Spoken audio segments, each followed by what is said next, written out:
ఎఫెసీయులకు రాసిన పత్రిక 1వ అధ్యాయం 3వ వచనం. ఎఫెసీయులకు రాసిన పత్రిక 1వ అధ్యాయం 3వ వచనాన్ని చదువుకుందాం. మన ప్రభు అయిన యేసుక్రీస్తు యొక్క తండ్రియగు దేవుడు స్తుతింపబడునుగాక. ఆయన క్రీస్తునందు పరలోక విషయములలో ఆత్మ సంబంధమైన ప్రతి ఆశీర్వాదమును మనకు అనుగ్రహించును. దేవునికి స్తోత్రం. నువ్వు ఆత్మ సంబంధంగా జీవిస్తే ఆత్మ సంబంధమైన ప్రతి ఆశీర్వాదమును దేవుడు మనకేం చేస్తాడు? అనుగ్రహిస్తాడు.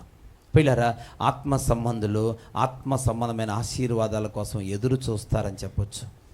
ఆత్మ సంబంధులు ఆత్మ సంబంధమైన విషయాల కోసం, ఆత్మ సంబంధమైన ఆశీర్వాదాల కోసం ఎదురు చూస్తారు. ఈ లోక సంబంధమైన ఆశీర్వాదాల కోసం కాదు. ప్రియ దేవుని బిడ్డ, ఈరోజు కొరింథీ పట్టణంలో 2 సంఘ బిడ్డలంట శరీర సంబంధులుగా ఉన్నారు. అందుకని వారితో పౌలు గారు ఆత్మ సంబంధిగా మాట్లాడలేకపోయాడంట. ఈరోజు ఒకవేళ మనం కూడా శరీర సంబంధులుగా ఉన్నామా?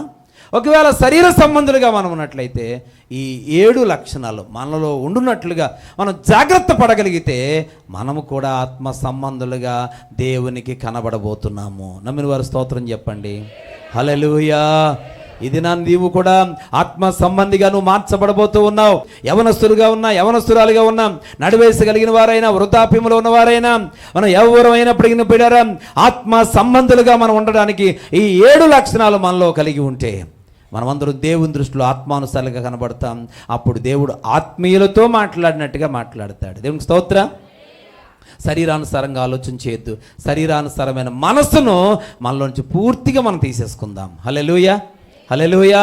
పిల్లరా, పౌలు గారు మొదటగా చెప్పినట్లుగా ఆత్మానుసారులు ఆత్మ విషయముల మీద మనస్సు నుంచుతారు, శరీరానుసారులు శరీర విషయాల మీద మనస్సు నుంచుతారు. పిల్లరా, కనుక ఈ లోకంలో పిల్లలు మన శరీరానుసారులు. ఒక ఎగ్జాంపుల్ చెప్తే, శరీరానుసారంగా మాట్లాడతారు. వాళ్ళు ఏ విషయంలో కొంతమంది చూడండి డబుల్ మీనింగ్ ఉంటుందండి. మంచిగా మాట్లాడుతుంటే ఎదటి వాళ్ళు నవ్వుతూ ఉంటారండి. వాళ్ళకి మరొకలాగా అర్థం చేసుకున్నారు వాళ్ళు. పోయిలారా, మనం ఒకలా మాట్లాడుతుంటే వారు మరొకలాగా అర్థం చేసుకున్నారు. అసలు మన మీనింగ్ ఏంటి అని అంటే అది మంచిది, అందులో నవ్వే ఉండదు, అందులో హాస్యాస్పదమైనది ఏముండదు. కానీ అవతల వారు దాన్ని ఇంకొక రకంగా ఆలోచిస్తే వాళ్ళు తెగ నవ్వేసుకుంటూ ఉంటారు. అక్కడక్కడ చూస్తూ ఉంటామండి. ఈ డబుల్ మీనింగ్లు మాట్లాడేవాళ్ళు కొందరైతే అలా హేళన చేసి హాస్యాస్పదంగా మాట్లాడేవాళ్ళు వారు కొందరు ఉంటారు. ప్రియ దేవుని బిడ్డలారా, అది దేవుని బిడ్డలకు తగదు. అది శరీరానుసారులు చేసే పని. ప్రతి మాటను కూడా వ్యంగ్యంగా మాట్లాడుతూ, ప్రతి మాటను డబుల్ మీనింగ్ మాట్లాడుతూ పిల్లరా హేళన చేసి నవ్వేవాళ్ళు నేను అక్కడక్కడ సంఘాల్లో కూడా చూస్తూ ఉంటాను. దేవుని పనులు చేస్తున్నప్పుడు కొంతమంది అక్కడికక్కడికే కిచకిచకిచకి నవ్వుకుంటూ ఉంటారండి. వాళ్ళు అనుకుంటారు పాస్టర్ గారికి తెలదనుకుంటారు. నాకు తెలుసు మీరు శరీరానుసారులు అనుకుంటాను.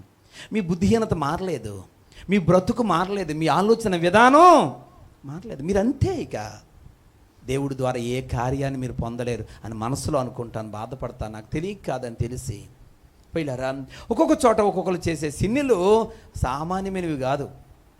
నేను మన సంఘాలలో ఒక మందిరం కడుతున్నప్పుడు అక్కడ ఒక పెద్ద ఆవిడండి, వయసులో ఇంచుమించు ఇక్కడ అంత వయసు ఉన్నవాళ్ళు మన కెంపురత్నం అమ్మగారి కంటే కొంచెం చిన్నవారు ఉంటారేమో.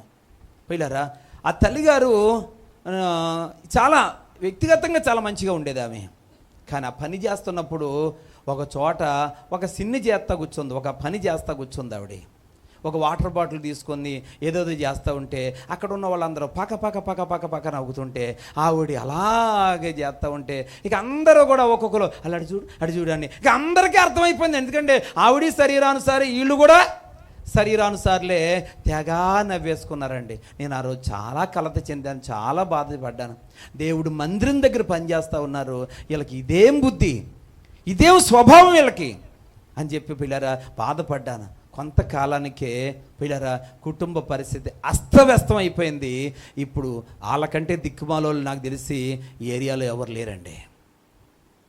వాళ్ళకంటే దయనీయమైన పరిస్థితుల్లో బతుకుతున్న వారు ఈ ప్రాంతంలో ఎవరు లేరండి నాకు తెలిసి. ఎందుకు ఈ మాట చెప్తున్నానంటే, శరీరానుసారమైన మనసు కలిగి ఉండొద్దు, శరీరానుసారమైన అపేక్ష పెంచుకోవద్దు, శరీరానుసారమైన తత్వాన్ని పాతిపెట్టండి.